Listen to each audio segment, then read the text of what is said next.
La storia di questo nuovo device nasce con un atteggiamento di grande scetticismo da parte del mondo scientifico, assolutamente necessario quando si osservano dei fenomeni che non rientrano in quelle che sono le tradizionali strategie terapeutiche per la malattia. Si tratta di un device che attraverso una stimolazione cutanea del piede si presentava come in grado di migliorare dei sintomi motori nella malattia di Parkinson. Naturalmente pensare di partire dal piede per arrivare a modificare le attività motorie in una paziente che ha un'alterazione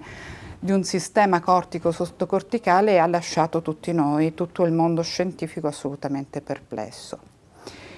Ma ad un certo punto la curiosità del ricercatore ha lasciato spazio all'osservazione clinica ed abbiamo quindi cominciato ad osservare il fenomeno che ci ha stupito in modo sostanziale, in quanto effettivamente la stimolazione attraverso questo device determinava un miglioramento di alcuni parametri del cammino. Abbiamo innanzitutto riflettuto su come la pianta del piede potesse funzionare nel migliorare questi disturbi, da sempre descritti come disturbi di natura centrale. Le osservazioni della letteratura scientifica che continuavano a sottolineare l'incapacità del malato parkinsoniano di integrare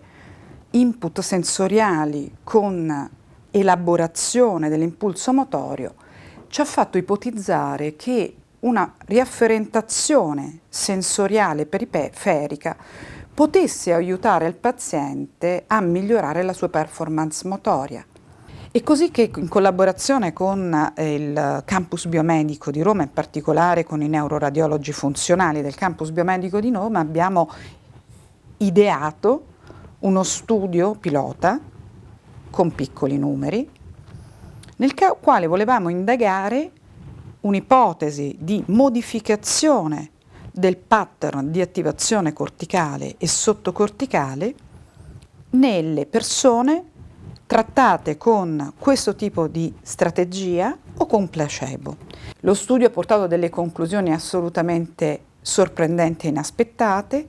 La stimolazione in acuto, quindi effettuata in un'unica volta, determinava una modificazione di aree sensoriali, quindi quelle aree che possono partecipare all'integrazione sensorimotoria, la modificazione di attività cerebrale a livello del cervelletto, che siamo certi essere coinvolto nella locomozione ed essere alterato nel pattern locomotorio del malato parkinsoniano,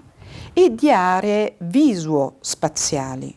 che, come dicevamo, sono coinvolte nel feedback sensoriale del circuito della locomozione. Il futuro di questo